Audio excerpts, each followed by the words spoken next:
They say Kentucky is built on bones, not just the bones of soldiers who fell during the Civil War, nor the native tribes forced from their ancestral lands, but something quieter, more secret, buried in the hollow earth itself.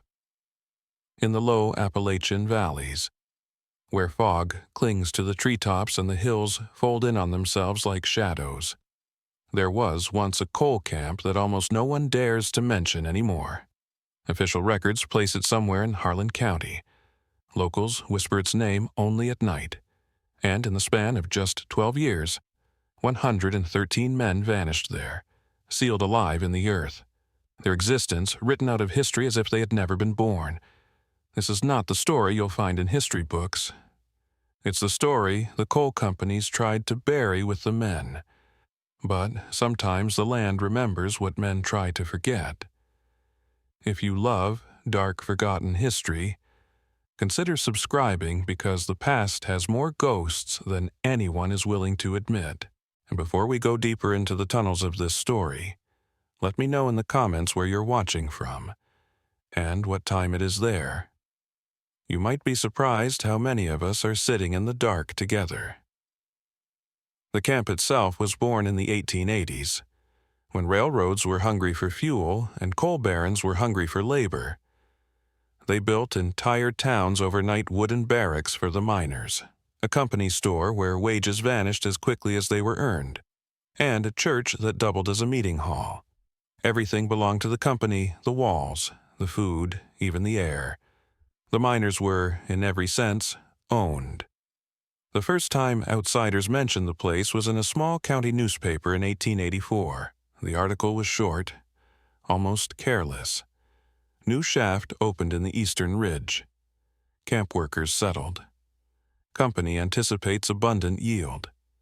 That was all. No mention of the men brought in from Ireland, from Italy, from the mountains of eastern Kentucky. No mention of their wives or the children who wandered barefoot between the shacks. And certainly no mention of the fact that many of these men were already vanishing in the dark. You see, coal mining was never safe, even in the best of circumstances. The tunnels creaked like coffins, the air choked with black dust, and the gas silent. Invisible could suffocate an entire crew before a single cry escaped their throats. But this camp seemed different, more dangerous. Some said the earth beneath those hills was too soft, riddled with water veins. Others believed the company deliberately cut corners, stripping out every possible support to pull coal faster, cheaper. Whatever the truth, the death toll mounted quickly, yet curiously. Few obituaries ever appeared. Few graves were ever dug. Families who asked questions were told the men had moved on to other work, or simply vanished on their own. But people talk, and whispers spread like smoke through the hollows. A widow in the next county swore she had seen her husband's lunch pail brought to the surface after a cave-in, yet no body was recovered.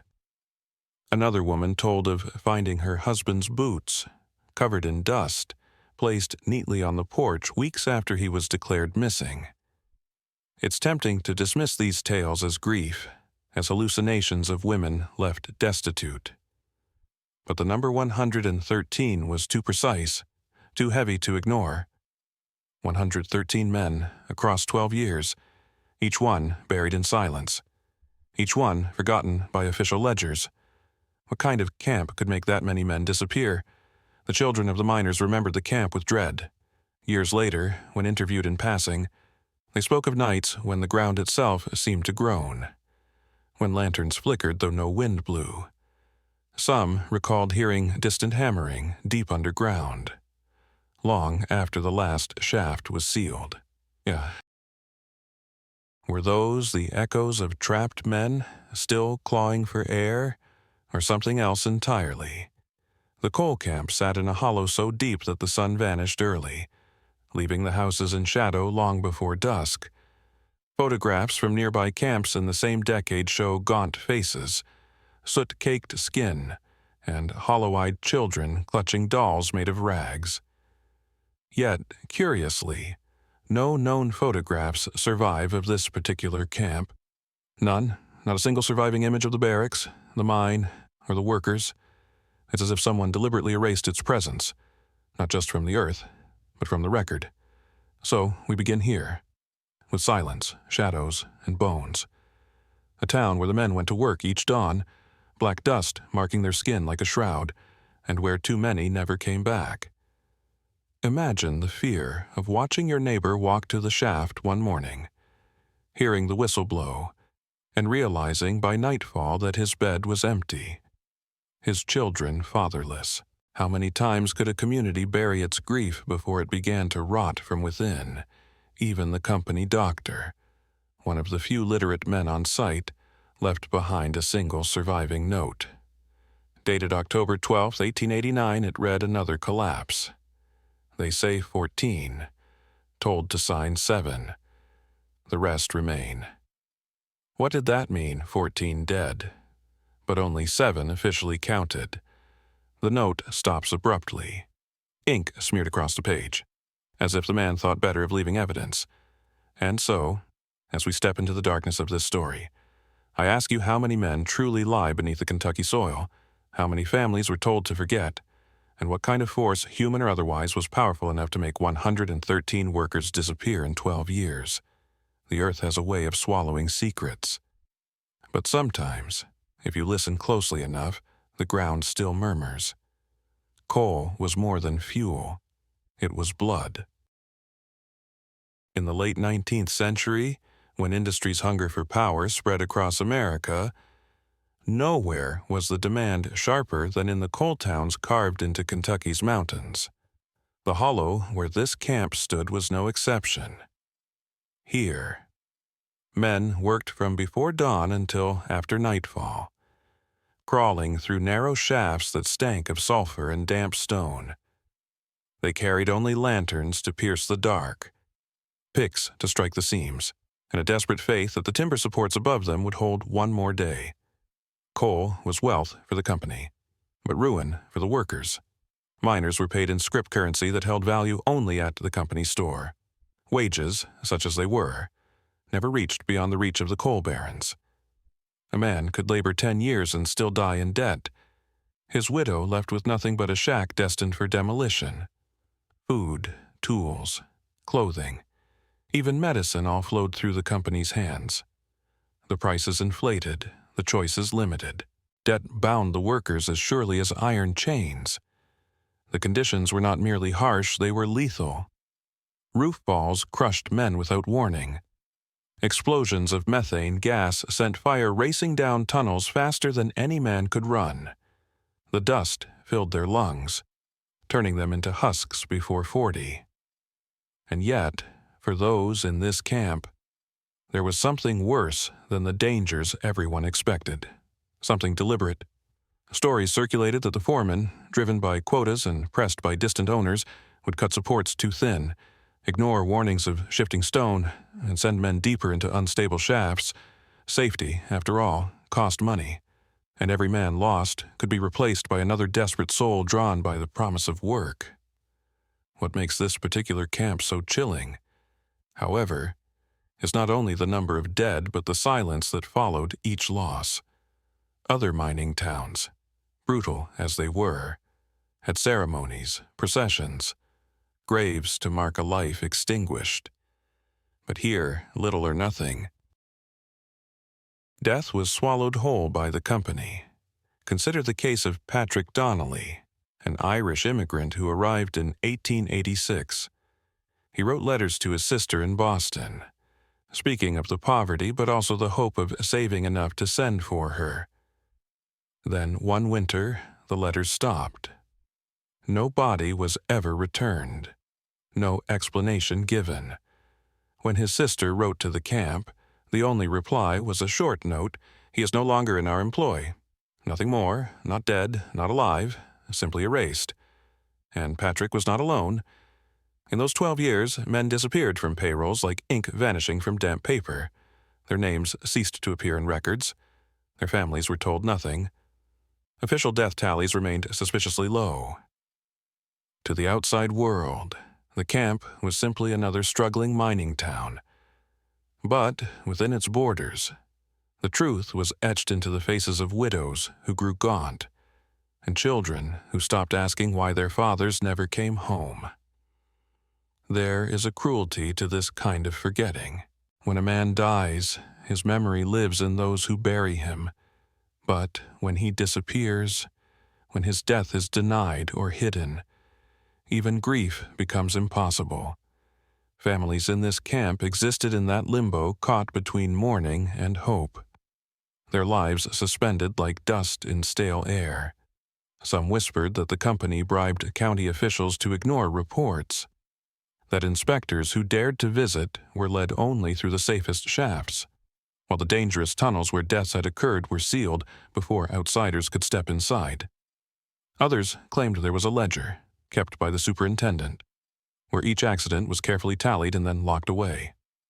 Whether that ledger still exists is uncertain. What remains are rumors, half-told stories, and the certainty of too many missing men. And yet, in the evenings, life in the camp tried to continue. The church bell rang on Sundays. The store opened its doors. Women cooked cornbread over wood stoves, and children played in the dirt paths. But beneath that fragile routine hung the dread of another collapse, another disappearance. Every rumble in the distance, every groan of timber in the night might mean another name struck from memory. The miners themselves spoke in hushed tones of strange occurrences underground. Lanterns extinguished without cause. Echoes that did not match the rhythm of their picks. In some tunnels, men swore they heard knocking that came from no human hand. One survivor of a cave-in 1890 told others that, before the roof gave way, he had heard what sounded like voices singing in the dark. He could not make out the words. Perhaps it was imagination, or the delirium of dust-clogged lungs, but he insisted it was real. He was pulled out alive, most of his crew was not. His story spread through the camp, and though men laughed nervously at it, many refused to work the shaft where that collapse occurred. By now, the body count had reached dozens, yet the company line never changed. Accidents exaggerated. No fatalities, or sometimes simply men left voluntarily. Left voluntarily when their wives still lived in camp. When their boots remained by the door, the brutality was not only in the deaths themselves, but in the gaslighting that followed. To question the company was to risk eviction, unemployment, starvation, and so most remained silent, swallowing their grief as surely as the mines swallowed their men. Still, memory clung to the hollow like coal dust that would not wash away. At night, women whispered their losses to one another, trading names, building an invisible list of the dead, and sometimes, when the wind was low and the shafts still groaned, they asked the same question that still lingers today: how many truly died here? Was it incompetence, greed, or something darker that demanded such a toll? The truth may never be fully known. But one thing is certain: the coal was bought with blood. And the price was far higher than anyone dared admit. The year was 1887 when the first collapse came, the one no one outside the hollow seemed to hear about. The shaft had been dug too quickly, too deep, and without proper support. Everyone knew it. The timbers groaned each morning as the men descended, lanterns in hand, their faces already lined with coal dust before a single strike of the pick. Rumors spread that the earth had shifted days before. The cracks appeared in the walls like veins in dying flesh. But the company dismissed it. The foreman, a man known only as Cutter, ordered the miners down regardless. Coal waits for no man, he barked. And so they obeyed. That morning, 31 men entered the shaft. Only 12 returned. The rest swallowed. The collapse was sudden. A roar like thunder as the ceiling gave way. Rock, timber, and earth fell in waves, entombing men alive. Survivors later spoke of screams echoing in the dark, abruptly cut off as if the mountain itself had closed its jaws. Dust choked the air, so thick that even lantern flames died. The men who escaped stumbled out coughing, blinded, their ears ringing with the silence that followed. Behind them, their brothers remained, some perhaps alive, trapped in the suffocating dark, their fists beating uselessly against walls of stone. Families rushed to the site when word spread through the camp. Women clutched their children, crying out names that no one answered. They begged Cutter to order a rescue, but the company's response was swift and chilling. The shaft was sealed. Too dangerous, they claimed. The collapse had made further digging impossible. "We cannot risk more lives," the superintendent told the crowd, his voice cold as stone. "We will account for the losses and move forward." But no bodies were ever recovered. No coffins were lowered into graves. No funerals were held. Instead, the names of the dead vanished from payroll records, erased as if they had never existed.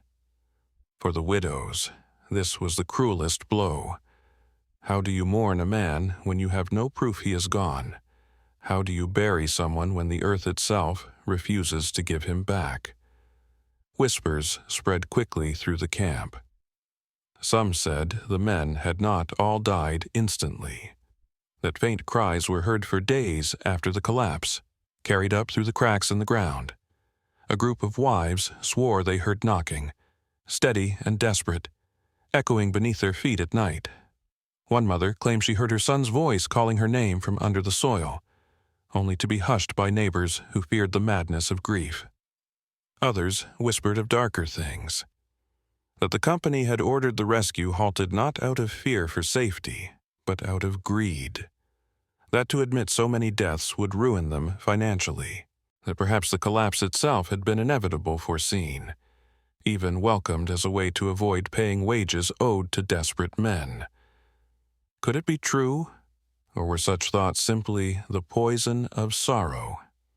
Still, the official story was clear there had been an accident, but fewer than a dozen deaths. Families who pressed for answers were threatened with eviction. One widow, who traveled to the county courthouse to file a complaint, returned days later silent, her face pale. She never spoke of what she had seen or heard there. The surviving miners, meanwhile, carried scars both visible and invisible. Some could not return underground. They spoke of the sound of bones breaking beneath stone, of lanterns shattering in the dark. One man claimed he saw a co-worker's face vanish into the dust cloud, mouth open in a scream that never reached his ears. He left the camp soon after, wandering into the mountains. No one ever saw him again. And yet, work resumed. Within a week, Cutter had men digging a new shaft nearby, as if nothing had happened. The earth, however, did not forget. Strange tremors shook the hollow at night, rattling the shacks. Dogs howled without reason. Children woke screaming, and the widows, those who had lost the most, spoke of shadows moving along the ridge, too tall and too silent to be men.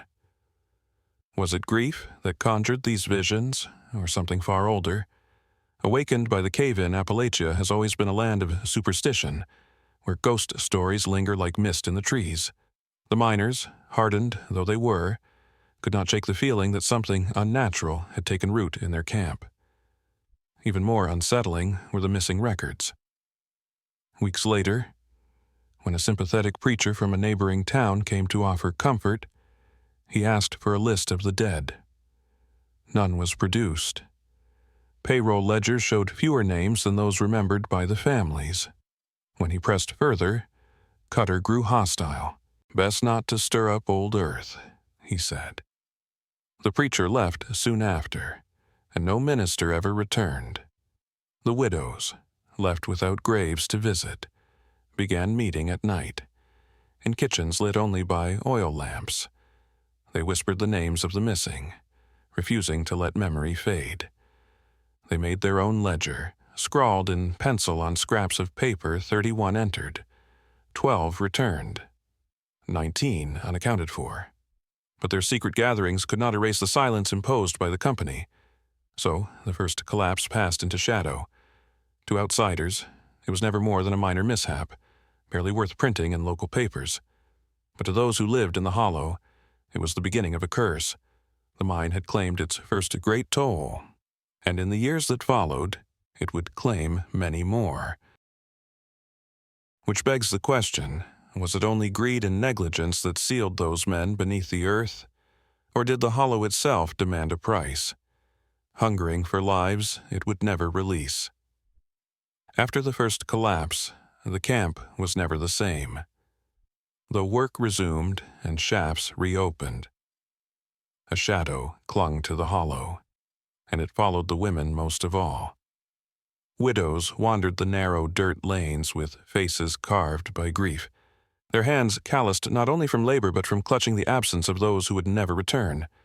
Children asked too many questions. Mothers gave too few answers. And so, in the secrecy of night, when men were either asleep or drunk, the widows began to gather. They met first in kitchens, whispering over weak coffee and coal oil lamps. Later, they dared to move their meetings to the church itself, though not on Sundays. Some said it was safer under the eyes of the cross. Others claimed the church smelled faintly of the men who had once filled its pews, as though their presence lingered in the dust. Whatever the reason, the women formed what could only be called a network of whispers. They traded fragments of truth scraps too dangerous to voice in daylight. One woman recalled hearing the muffled cries after the collapse, begging for rescue, silenced too soon. Another swore her husband's lunch pail had been brought home to her, dented and streaked with blood, though the company denied any remains were found. Others spoke of payroll ledgers where names vanished overnight, their husbands erased as if they had been ghosts all along. Together, the women began keeping their own record, a hidden ledger, written in pencil on torn sheets of paper, stored beneath the loose floorboard of the church. Each time a man went missing, whether to collapse, explosion, or voluntary disappearance, a widow or mother would add his name. The list grew steadily. It confirmed what many feared: far more were dead than the company admitted. But the ledger was more than a record. It became a tether for memory. In a world where their grief was denied, the widows gave themselves permission to remember. They read the names aloud at every meeting, refusing to let silence bury the men a second time. Some nights they wept. Other nights they sat in silence, staring into the dark as if listening for voices below. It was in these gatherings that rumors hardened into something more sinister. Whispers of negligence became whispers of intent. One widow insisted she had overheard the superintendent say that a collapse saves more money than a payday. Another swore a company man had been seen carrying blasting powder into a shaft just hours before it collapsed. Were these only grief-stricken suspicions, or evidence of something darker the women did not know? What they knew was this: the company thrived. Even as families starved, there were attempts to fight back. A few brave widows traveled to the county seat, bringing their hidden ledger as evidence. But officials refused to listen. Mining is dangerous work, they were told. Accidents happen. One clerk suggested they should remarry if they wished to survive. They returned humiliated, clutching the list of names tighter than ever. From then on, most kept their meetings secret, trusting no one beyond the hollow. And yet, secrecy did not protect them from whispers of another kind. Children began reporting strange dreams, fathers knocking on the windows, calling them into the woods at night. Some claimed to see dark figures standing at the edge of the camp, tall and unmoving, watching the shacks with hollow eyes. Were these simply nightmares born of grief, or something older, fed by the land itself? Appalachia is full of stories where the earth does not rest easy. and the widows knew better than most that grief can summon shadows. The church gatherings grew tense. Some women prayed for peace. Others demanded vengeance. One even suggested that the dead themselves might rise if justice were not given. Her words were met with uneasy silence. Yet no one dared to call her a liar. They all felt it that something beneath their feet was stirring, restless, unfinished. It was not just whispers. Physical signs began to appear. One widow reported finding her husband's boots left neatly outside her door 3 weeks after the collapse, though she had buried them herself in despair. Another discovered a pickaxe half buried in the dirt road, still slick with black dust, though no one had touched the shaft where her husband died for months. Were these cruel tricks of the company men, or offerings from the earth itself? A reminder that the dead were never truly gone. The widows clung to each other as the years passed. Their meetings the only space where truth could breathe. Children grew, hunger deepened, and still the list lengthened. The women learned to live with absence, but they never learned to accept it. In the hollow, memory became resistance. Every whispered name, every secret gathering, was an act of defiance against the silence forced upon them. And though they had little power, they held on to something more enduring than wages or property, the certainty that the dead deserved to be remembered. But remembrance has its own dangers. When grief festers too long, it can turn into something sharper, something that cuts deeper than silence. And as the widow's ledger swelled with names, a question began to haunt their gatherings. Were they only preserving memory, or were they keeping open a wound the earth itself wanted to close among the children of the camp? Stories were not passed down in whispers, but in trembling voices, spoken by firelight or in the shadows of one-room shacks. While the men labored in the mines and the widows gathered in secret, the children bore witness to something stranger, something their elders often refused to hear. They claimed the dead were not silent. They claimed the screams never stopped. One boy, his name lost to history, though in some accounts he is called Thomas, was only 7 when the first collapse stole his father. For weeks afterward, he refused to sleep indoors. Each night, he crept outside with a tin lantern and pressed his ear to the ground. He told his mother that he could hear voices, faint but insistent, crying out from beneath the soil. At first, she dismissed it as grief, but when she joined him one night, she too heard something, a faint tapping, rhythmic like a hammer striking stone. She yanked the boy back inside and forbade him to speak of it again. Yet Thomas was not alone. Other children, too, claimed to hear the voices. Some described screams, others described low moans, as though dozens of men were trapped in an endless suffocation. Still others claimed to hear the sound of picks striking stone, as if the miners had never stopped working, even in death. The strangest stories came from a girl named Esther. She swore that, when the wind was still and the camp lay silent, she could hear entire conversations drifting up from the earth. "They're talking about us," she whispered once to her cousin. "They say they're not done. They say the dark is hungry." Her mother beat her for such talk, insisting she would curse the family with blasphemy. But Esther's words lingered, and the other children listened. Soon, the hollow became a place of fear. Children avoided certain patches of ground, especially near the sealed shafts, where the soil felt too soft underfoot and strange vapors sometimes rose. Dogs refused to approach these places. Chickens would not lay eggs near them. Even the elders began to mutter that the earth was unsettled. The company dismissed such tales. Of course. Superstitions. Cutter scoffed, though his eyes betrayed unease. He ordered the shafts sealed tighter. Heavy planks nailed across entrances like coffins. But planks cannot silence the earth. The whispers persisted. One winter's night, The children of the camp gathered in the church while their mothers prayed. A storm rattled the windows, snow piled against the door, and the lamp flames flickered low. That was when the children claimed they heard a chorus of screams rising from beneath the floorboards, so loud that the wooden planks vibrated. The sound lasted only a moment, vanishing as quickly as it came. The mothers denied it, insisting it was the storm. Yet every child remembered, and every child swore it was real. As the years passed, these stories shaped the next generation.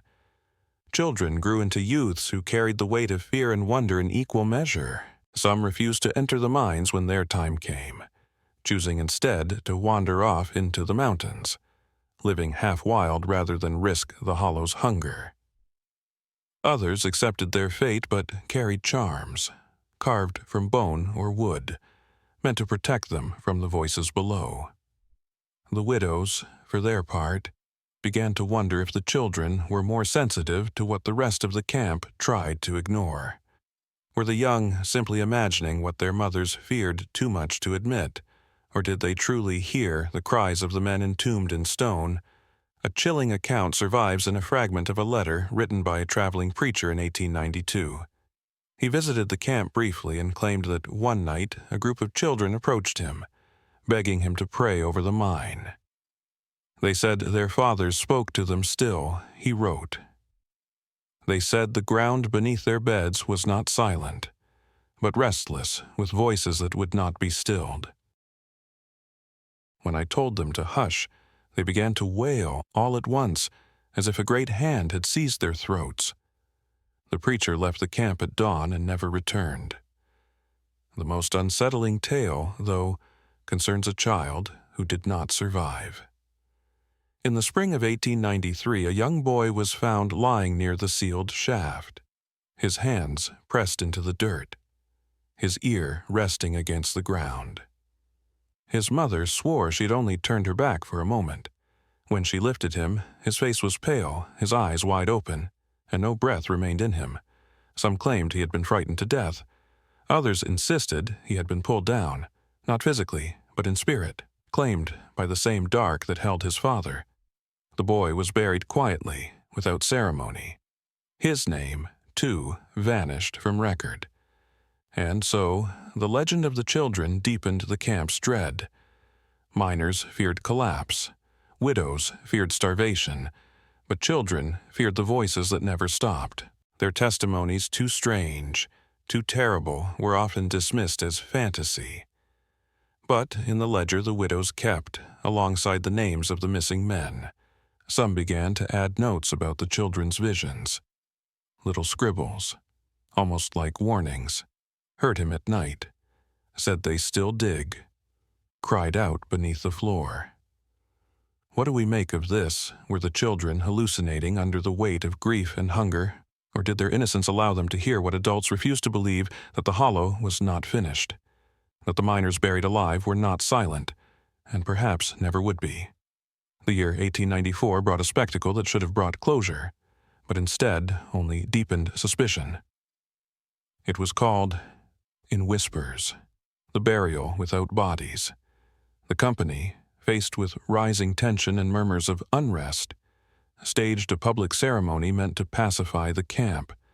They brought out 13 coffins, polished wood, gleaming handles lined with white cloth. The coffins were displayed in a row outside the church, guarded by stern-faced company men who offered no explanation. The widows gathered, clutching children and shawls against the chill. At first, many believed that bodies had finally been recovered from one of the earlier collapses. Perhaps at last their husbands, fathers, or sons were being returned for proper burial. But when questions were asked, whose remains are these, which names belong to which coffins, the answers never came. Company officials avoided eye contact, muttered excuses, and insisted the service proceed without detail. It was the preacher who first realized the truth. When the coffins were lifted, they weighed almost nothing. Some rattled faintly when moved, as if filled with stones or scraps of wood. None contained a body. The ceremony continued nonetheless. Hymns were sung. Prayers were spoken. The coffins were lowered into shallow graves in the churchyard. And still no names were attached. The widows stood silent, torn between despair and fury. Was this meant as a gesture of compassion or mockery after the burial? The whispers began again, louder than ever. Why 13? The number did not match any single collapse. Some believed the coffins represented the men from the first disaster who had never been recovered. Others argued that 13 was symbolic, a way for the company to signal finality, to say enough without accounting for the true toll. Still others whispered that 13 was chosen deliberately, for reasons more superstitious, as if the company wished to appease something unseen. One widow, her voice raw with anger, spat on the ground during the procession. "You bury wood and call it a man," she cried. "You bury lies and call it truth." She was silenced by Cutter himself, who warned her that such outbursts would cost her the company shack she lived in. Yet her words echoed in every mind present. Children, too, noticed the strangeness. Some said they saw the coffins shift in the graves, though no one touched them. One boy swore he heard tapping from inside, faint but real, though the boxes had been empty. The story spread quickly among the young, and soon they avoided the churchyard altogether, claiming the ground there was restless. The burial was supposed to be closure. Instead, it was a wound. Each coffin became a reminder not of the men who were lost, but of the absence itself, the deliberate void left by a company unwilling to admit truth. The widows began to visit the graves in secret, not to mourn, but to accuse. They whispered names into the soil, calling the coffins liars. Some left stones on top, each one marked with initials scratched by hand. It was their way of reclaiming memory, even if the graves themselves were false. What lingers most, however, is the story of the 13th coffin. Unlike the others, it was buried slightly apart, near the edge of the churchyard. No one admitted why, but in the weeks that followed, strange happenings were reported around it. Children walking past at night claimed to see lantern light flicker from beneath the soil. Dogs howled and refused to approach. One widow swore she saw the lid shift upward, as though something inside pressed against it. Of course, these tales were dismissed as hysteria. But the 13th grave remained a place of dread. Some women began to avoid the churchyard altogether, preferring to gather their prayers in kitchens once more. Others visited more often, leaving offerings of bread, coins, or scraps of cloth, as if feeding or appeasing something below. The ledger of the widows grew heavier in this period. Alongside names of the missing, they now marked the strange burial with a warning: 13 coffins, no bodies. Beware the last. It was a note not of record but of fear, a recognition that the camp's story was no longer just about negligence or greed. Something stranger had taken root, something that twisted rituals of death into shadows of themselves. In the months after the ceremony, accidents continued. More men vanished into the earth. And yet, not once did the company stage another burial. Perhaps they had realized their mistake. Or perhaps they believed one spectacle was enough to silence a town. But the opposite happened. The silence cracked, replaced with doubt that grew louder with each passing year. What then? Were those coffins, or were they a cruel performance? Meant to pacify widows with empty symbols? Or had the company buried something else entirely? Records, tools, evidence of neglect hidden beneath the guise of funerals? Or, more chilling still, were the coffins a kind of offering? 13 wooden vessels meant not for the living, nor even the dead. But for the hollow itself, the earth does not answer. It never does. But when you walk past the old churchyard today, if you can even find it, you might notice the ground where those graves once lay still seems unsettled. And you might wonder, as the widows did, what was it that the 13th coffin was meant to contain, if the 13 coffins had been the camp's cruel theater. Then the discovery of the stranger's ledger was its first true revelation. It surfaced in 1896 not in the camp itself, but in the possession of a drifter who arrived one evening from the north. He was a thin man, pale, with spectacles cracked at the rim and clothes that did not match the rough life of miners. He called himself Elliot, though no one ever knew if that was his real name. He claimed to have been a clerk once, employed by a small coal office, before circumstances forced him to wander. Elliot lodged with a widow for a week, trading scraps of information for meals. At first, he was dismissed as another broken soul passing through. But one night, after drinking corn whiskey by lantern light, he produced a small book from his satchel. It was a ledger, old, leather-bound, the edges darkened with soot. Inside were columns of numbers, dates, and names written in a cramped hand. And what it contained shook the women who saw it. The company's official records claimed that only a handful of men had died each year. But Elliot's ledger listed far more. For the year of the first collapse alone, 19 names. For the year after, 17.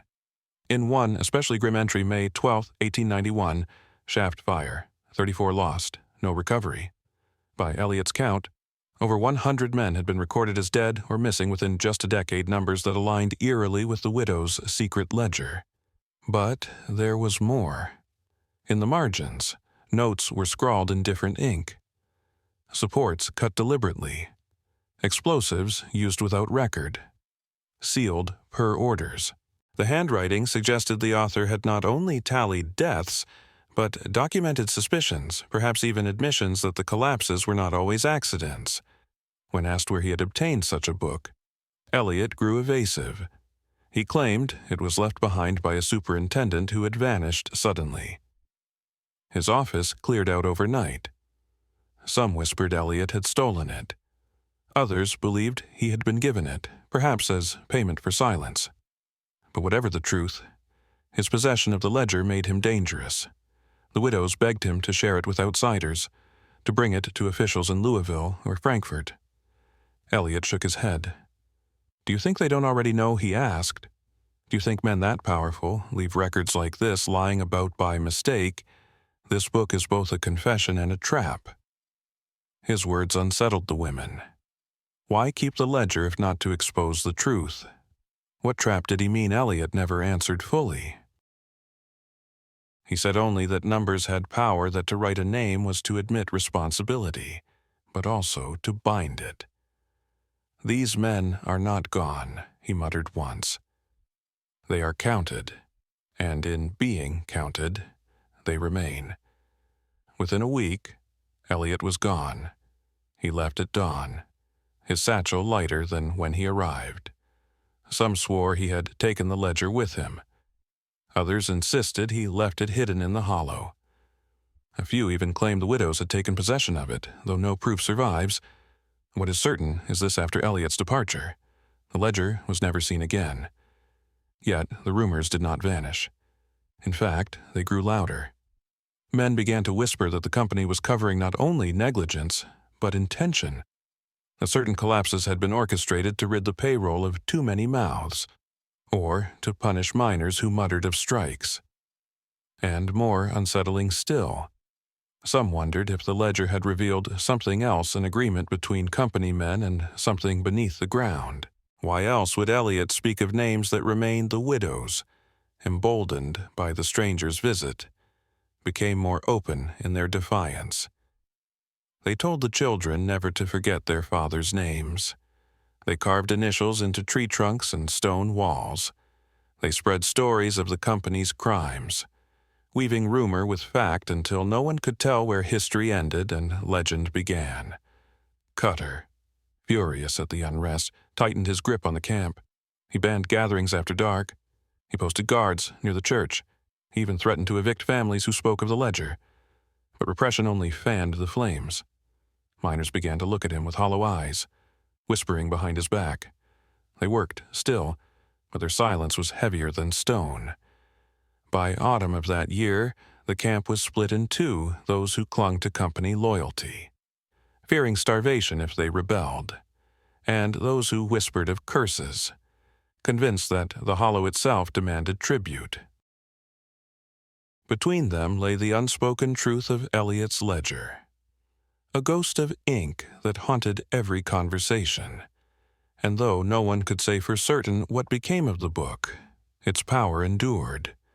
The number 113 began to appear in chalk scrawled on walls, on fence posts, even carved into the beams of shacks. Children repeated it in sing-song rhymes. Women whispered it in prayer. The company tried to erase it, scrubbing walls, tearing down posts, but the number always returned. What had begun as a secret ledger had become a curse of its own. And so we must ask if the company truly lost control of its own records. If a stranger could walk away with proof of every buried death, how deep did the conspiracy go?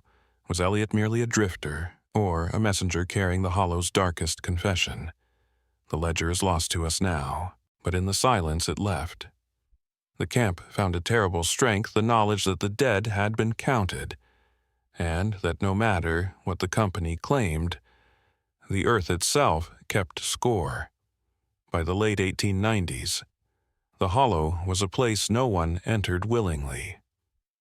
The camp still operated. The company could not afford to abandon its seams of black wealth, but the community had begun to unravel from within. Families who had once clung together in hardship now lived in suspicion. Each shack a fortress against neighbors. Grief soured into paranoia. Whispers of curses grew into full-fledged belief, and some said the Hollow itself had begun to devour the living. It started subtly. A woman named Mary Caldwell vanished from her shack one morning, leaving behind her breakfast untouched, her bed still warm. Her children were found huddled on the porch, weeping, unable to explain where she had gone. Days later, her bonnet was discovered at the edge of the mine entrance, though no one remembered seeing her enter. The company refused to investigate, claiming she had left of her own will. But the widows knew better. She had joined the others. Then came the madness. Men began to lose themselves, not from drink or exhaustion, but from something darker. One miner was found in the woods, digging frantically into the frozen ground with his bare hands. When asked what he was doing, he replied, "They told me to dig them out. They're waiting." His nails were torn away, his hands bloodied, yet he kept clawing until restrained. Another man began speaking only in numbers, reciting them in endless strings until his voice broke. When neighbors tried to calm him, he shouted, "The ledger doesn't lie. The count will never stop." Children fared no better. Some wandered into the hills at night, claiming they heard their fathers calling from the ridge. A few returned days later, filthy and hollow-eyed, with no memory of where they had been. Others never returned at all. The widows, already carrying unbearable weight, now found themselves digging shallow graves for children lost not to hunger or illness, but to something that seemed to pull them from the world. Photographs from other camps of the era survive rows of children in ragged clothes, families standing before shacks with tired dignity, but of this camp, not a single photograph is known. Locals whispered the cameras brought into the Hollow simply would not work. Plates cracked, images blurred, shadows distorted beyond recognition. Was it superstition, or did the land itself refuse to be captured? The more the camp rotted from within, the harsher the company became. Cutter tightened rations at the store, raised prices, and threatened eviction against anyone who spoke openly of disappearances.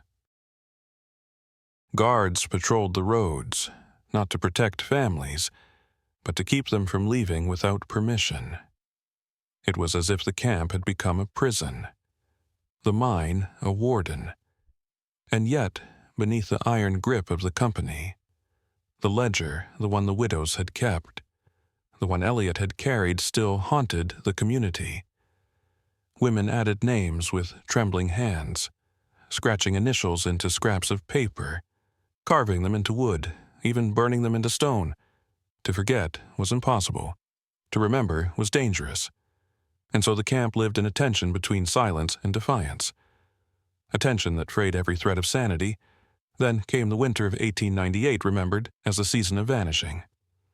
In less than 3 months, 5 entire families disappeared. Doors were found hanging open, fires still burning in stoves, meals left half-eaten. No luggage was missing, no belongings packed. It was as if the families had simply risen in the night and walked into the earth. Some believed they had fled under cover of darkness, abandoning debt and despair. But others whispered that the hollow had claimed them whole, bodies and souls together, leaving no trace but the echo of absence. The disappearances left behind only fragments. In one shack, a Bible was found open to the book of Job, its pages stained with soot. In another, a set of children's shoes sat neatly by the door, as though waiting for feet that would never return.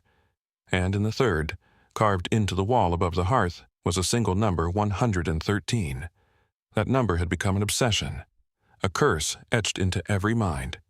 Each collapse, each disappearance, seemed to draw the camp closer to fulfilling it.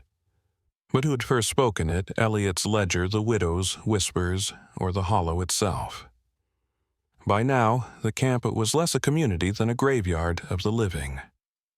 Those who remained walked like shadows, faces gaunt, eyes fixed on the ground as though listening for something beneath their feet. Children no longer played. Their laughter had died long before. Nights were filled with silence, broken only by the distant groan of the mine and the occasional cry of a widow who still dared to weep aloud. Visitors from outside avoided the place. Travelers who passed through wrote of a ghost town still inhabited by the breathing. One peddler claimed he heard voices whispering his name from the trees. Another swore he saw figures moving along the ridge, though no miners worked there that day. And still the company dug, extracting coal from a hollow that seemed hungrier than any furnace. Perhaps they truly believed the deaths were accidents. Perhaps they knew more. But by the turn of the century, the camp had eaten so much of itself that even the company could not ignore the stench of despair. Yet the question lingers, were the families who vanished simply running from a life of bondage? Or were they consumed by the very earth they had labored to break?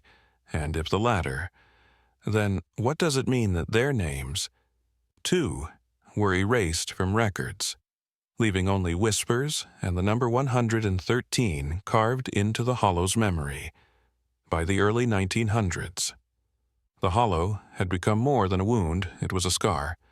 The company kept its grip, though thinner now, as profits waned and newer. Safer camps lured men elsewhere. But for those who remained, the shadow of the buried multiplied. It was in this decade that the digging began, not by miners seeking coal, but by locals searching for truth. It started with boys. Young men, emboldened by whiskey and stories, crept to the edges of the old shafts with shovels and lanterns. They said they wanted proof, bones to wave at the company that had silenced their fathers. Others whispered that they were driven by something darker, that the voices beneath the ground had called to them, begging release. Whatever the reason, they began to dig into the collapsed mouths of forgotten tunnels. The first unearthed fragment was a boot, rotted leather, cracked sole filled with soil. Then came a bent pickaxe, its handle blackened as if scorched. The boys fled, leaving their lanterns behind. But the next night they returned, bringing others. Soon, entire families gathered near the sealed shafts, holding lamps against the night, waiting for the earth to give up what it had swallowed. What they found was worse than silence. Bones. Long bones, ribs, fragments of skull, scattered in soil like driftwood after a flood.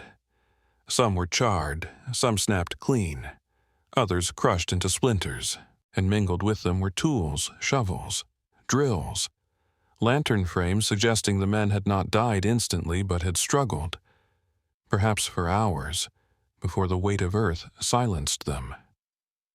The discoveries confirmed what the widows had always known: the company had lied. The men had not been lost without trace. They had been left to rot, entombed in the dark without rescue or remembrance. Each bone pulled from the soil was an indictment, but the digging did not end there. Encouraged, the locals went deeper. They tunneled into collapsed shafts, scraping with shovels and bare hands. More bones surfaced, enough to fill crates, enough to account for dozens, though never all. And that absence became its own horror. If 113 were missing, how many still lay hidden in pockets of stone the diggers could not reach? How many would never see daylight again as the bones emerged? So too did questions no one wanted to voice. Some remains showed marks inconsistent with collapse cuts on bone, burns that suggested fire rather than falling rock. One skull bore a hole clean through, as though from a tool driven with deliberate force. Were all the deaths truly the mine's doing, or had violence played its part above ground? Hidden beneath the excuse of accident, rumors spread fast. Some swore that miners who had threatened to strike were the first to vanish, conveniently swallowed by collapses soon after. Others muttered of debts erased not by payment but by burial.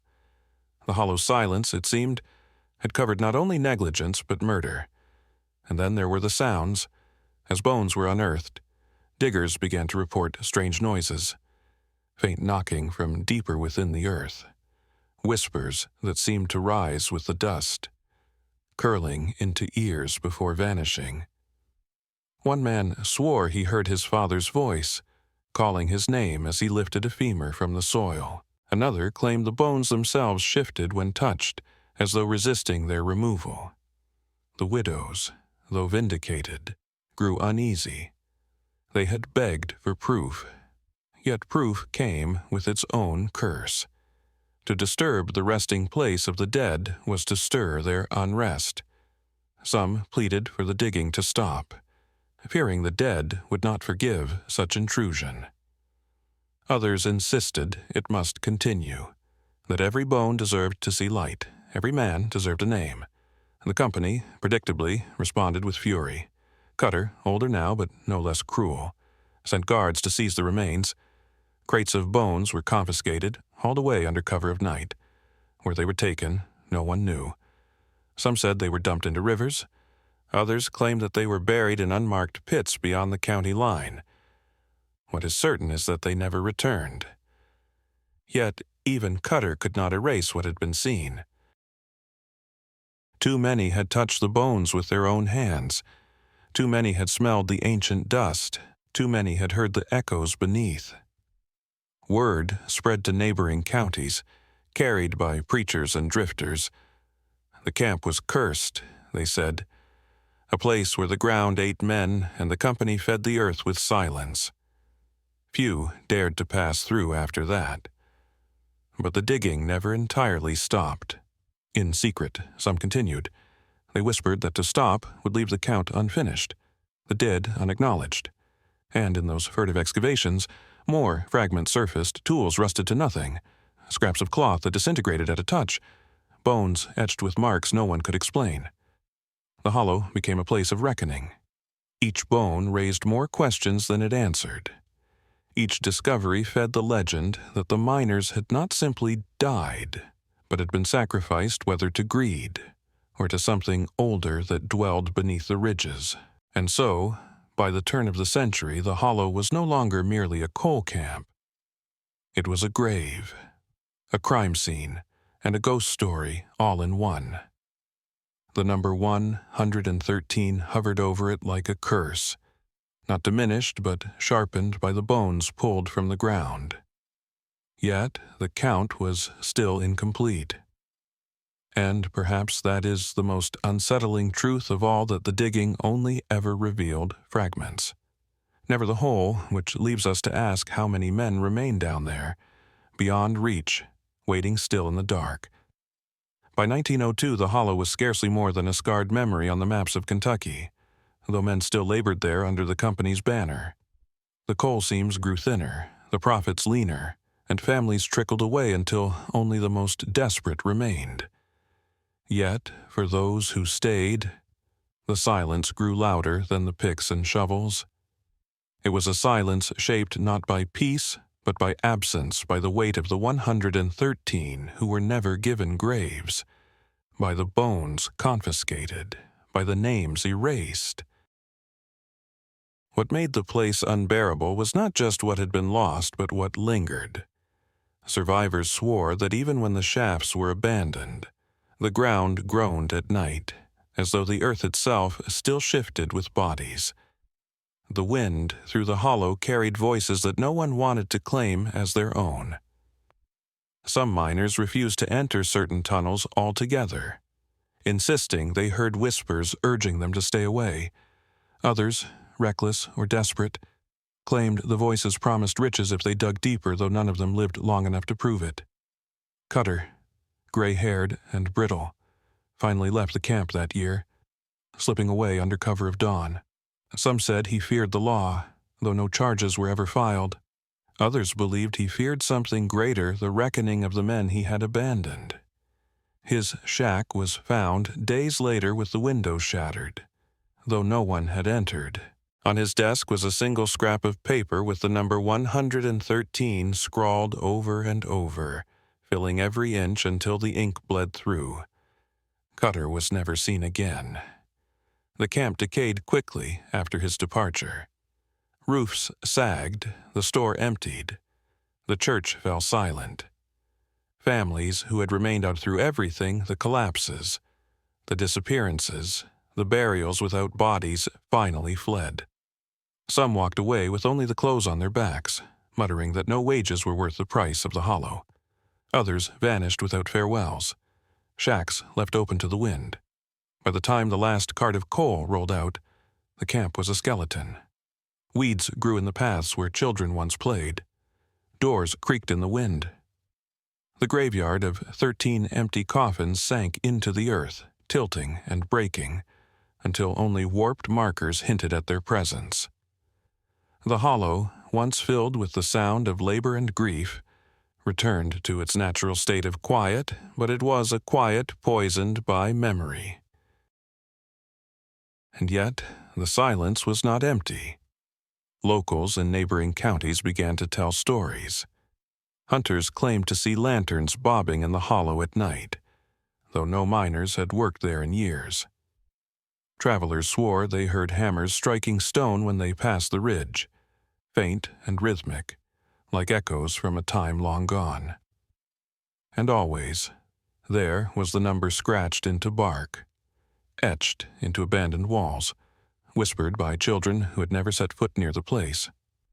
113. In 1910, a small crew of surveyors entered the hollow, intending to map the land for new development. They reported nothing unusual during the day, but at night they could not sleep. One man wrote in his journal that he heard weeping outside his tent, the sobs of a woman who vanished whenever he opened the flap. Another swore he woke to find his boots neatly lined by the fire, though he had left them deep in the shaft the day before. The survey was never completed. The crew abandoned their work and refused to speak of it again. Decades later, when outsiders asked about the hollow, locals gave evasive answers. Some denied it ever existed. Others muttered warnings. Best not to dig where the ground has already fed. To this day, official records of the camp remain scarce, and what little survives bears contradictions so glaring they cannot be trusted. How does a place that consumed over 100 men leave so faint a trace? Was it deliberate erasure, or something more? And that is where the story must rest. Not with resolution, but with silence, the kind of silence that presses against your ears and makes you wonder what lies beneath it. Were 113 truly buried alive, or was that number itself a curse? A marker of deaths, both real and imagined? Did the company orchestrate the tragedies for profit? Or did the hollow demand its own tribute? swallowing the living no matter what men above decided, we cannot know. The bones were scattered, the ledgers vanished, the coffins empty. What remains is only the dread, carried forward in whispers, in numbers scrawled on walls, in the uneasy feeling that Kentucky soil hides more than coal. So, when you walk a lonely road in the Appalachian night, and the ground groans underfoot, ask yourself, is it only the shifting of stone, or are there still voices, clawing from the dark, begging not to be forgotten? So too 955, some stories end with answers. This one does not. The hollow has no monument, no plaque, no official record of the 113 who were swallowed alive. It survives only in fragments, scraps of rumor, bones unearthed and hidden, numbers whispered like a curse. And maybe that is the truest horror that men could live, labor, and die in such numbers, and yet be erased almost completely, as if their existence itself was an inconvenience. But silence does not always mean absence. Sometimes silence means something is still waiting. Locals still speak of lantern lights flickering where no man walks, of hammering echoing through the ridges at night. Children in nearby towns still whisper the number 113 in rhymes they cannot explain. And though the camp is gone, though the company that built it has long since dissolved, the ground itself still bears the weight of the men it devoured. Perhaps the most chilling truth is this: we may never know how many truly died there. The ledger was lost, the bones scattered. Was 113 the final count, or merely the beginning? And if we do not remember them, if we let their story fade into the dark, what other names will be erased in the same way? So I leave you with this question. What do you believe really happened in that forgotten hollow of Kentucky? Was it greed, neglect, or something older? Something the earth itself demanded? If you love stories history tried to erase, subscribe for more and continue watching here, where another secret America hoped you'd never find still waits in the shadows.